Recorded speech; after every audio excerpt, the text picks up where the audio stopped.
and welcome to another day of Vlogmas. Today I wanted to do a very miniature December wrap-up part 1.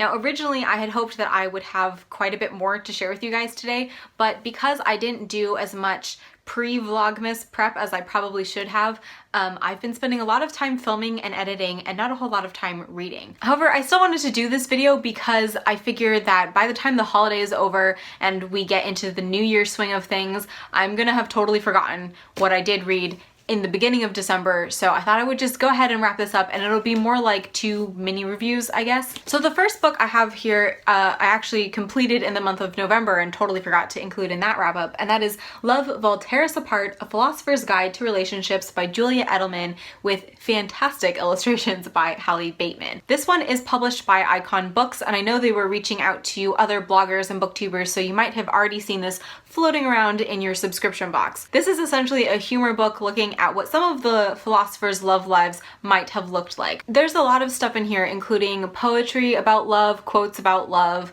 what their hypothetical mixtapes would have looked like, philosophers' missed love connections, things like that. And if you like kind of strange little illustrations, I think you'll really like the illustrations by Hallie Bateman. They're kind of simple, they're kind of stick figure-esque, and yeah, they really lend to the overall comic vibe of this book. I ended up giving this one about 3 stars, I believe, and I think that was totally my fault because yes, this is a very funny book and I did find myself laughing out loud at several occasions. However, I read it in kind of one long spurt, and I think that was a mistake because after a while, the cleverness and the humor of it all kind of started to wear off, and I think that was just because I was just hitting one section after another after another. The book is actually broken down into several different I don't want to say chapters because it's not a novel, but several different sections. So my recommendation would be to definitely pick this up if you're interested in philosophical humor, but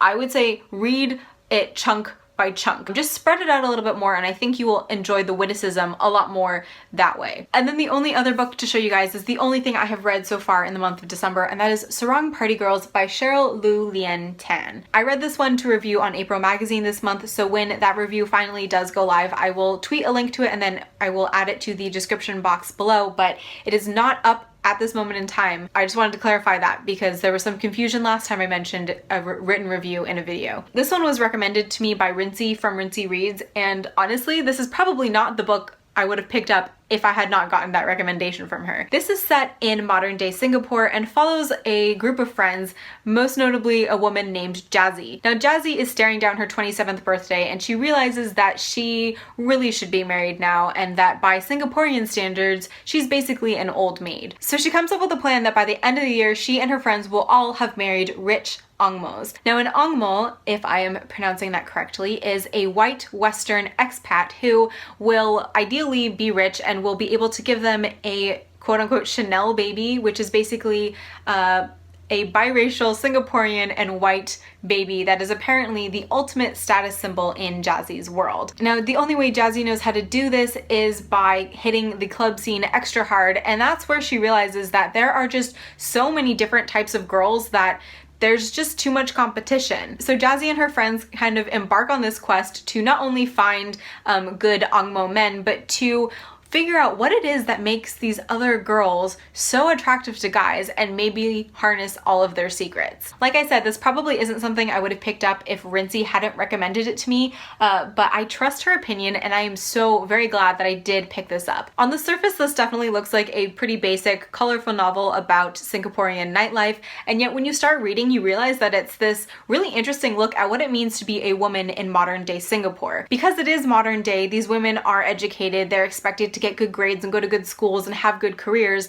and yet ultimately the goal is still to quote unquote get a husband and to have a lot of children, and these careers are then supposed to be just kind of brushed aside. It's also a look at what it means to be exoticized in your own country by expats who feel kind of entitled to the world, and yeah, I wasn't really expecting to like it as much as I did. Honestly, at the beginning, like 2 chapters in, I was thinking, oh, this is not gonna be the book for me, but I kept reading because I had already committed to reviewing this book, and then somewhere along the lines, I kind of fell in love with Jazzy. Yes, Jazzy is street savvy and sassy and a little bit shallow and definitely manipulative, but she also has these real tender moments of vulnerability where you see that she is only trying to get these Angmo husbands, or she's really trying to push for this bigger, better life for herself because she doesn't want the same life that her parents have, and yet she realizes that maybe she doesn't really belong in this other world that she's trying to reach. I think every woman in their like mid to late 20s will really connect with Jazzy, because ultimately what she's going through is really this